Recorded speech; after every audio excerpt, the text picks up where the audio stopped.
Bharatiya Janata party TMC से आगे निकल चुकी है। और अगर 4 मई को पहली बार बीजेपी बंगाल में अपनी सरकार बना ले तो बिल्कुल भी चौंकिएगा मत।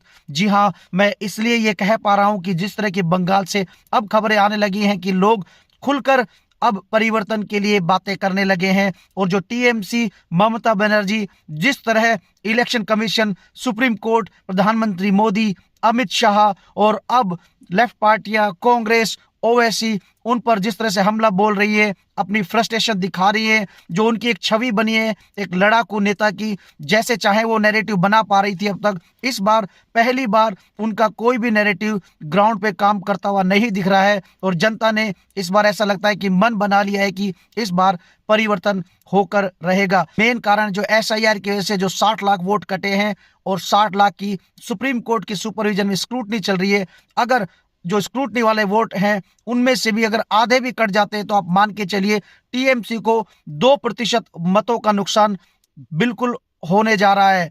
48% उनको मिले थे 2021 में, 46% मिले थे उनको 2024 के लोकसभा चुनाव में। 2021 में 215 सीटें जीती थी, बीजेपी ने 77 सीटें जीती थी, लेकिन उनको 38% वोट मिले थे। 2024 के लोकसभा चुनाव में बीजेपी को 39% वोट मिले, लेकिन उनकी सीटें 12 ही रही।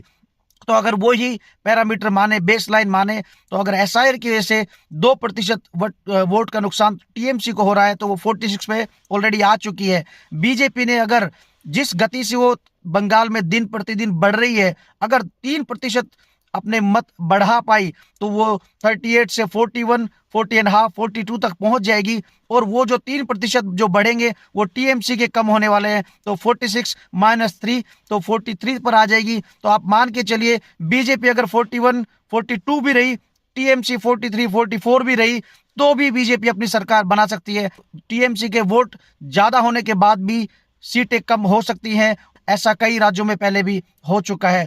और दूसरा जो टीएमसी का जो वोटों का नुकसान होने वाला है वो ओवैसी की वजह से भी हो सकता है, और जो हुमायूं कबीर की वजह से भी हो सकता है।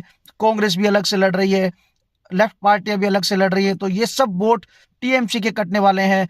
तो आप सोच के चलिए एसआईआर से 2%, अगर बाकी 1% भी वोट उनके कटे तो टीएमसी को 43, 42 मिलने वाले हैं और बीजेपी को 42, 43, लगभग बराबरी का मुकाबला। लेकिन बीजेपी ज्यादा सीटें जीतकर, मुझे ऐसा लगता है कि लगभग 150 प्लस सीटें बीजेपी जीतकर अपनी सरकार बना सकती है। तो